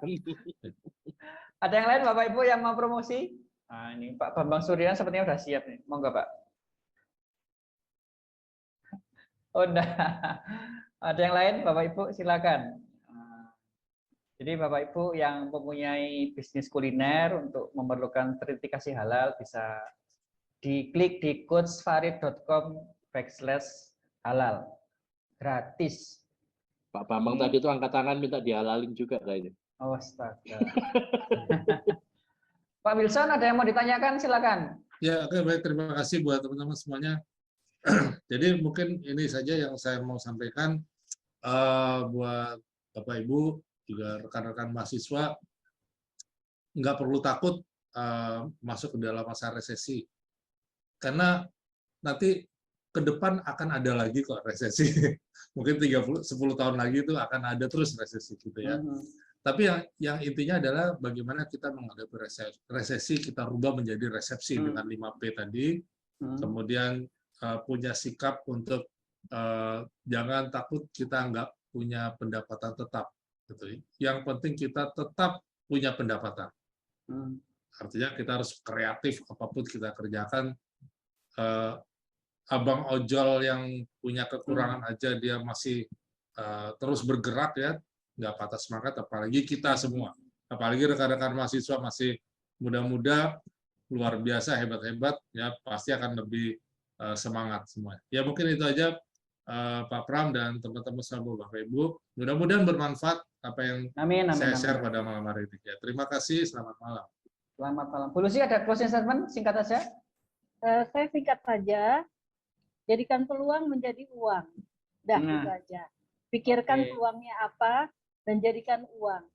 Kalau kita pikirkan pasti kita akan bergerak melakukannya. Udah gitu aja sederhana. Terima kasih Pak. Terima kasih. Demikian Bapak Ibu webinar kali ini. Mohon maaf kalau ada salah-salah kata. Terima kasih banyak Pak Jo, Bu Lucy atas materinya hari ini yang sangat luar biasa, inspiratif. Kita ketemu lagi di webinar obrolan malam Jumat minggu depan dengan tema-tema menarik lainnya. Mohon maaf jika ada kekurangan. Saya akhiri. Wassalamualaikum warahmatullahi wabarakatuh.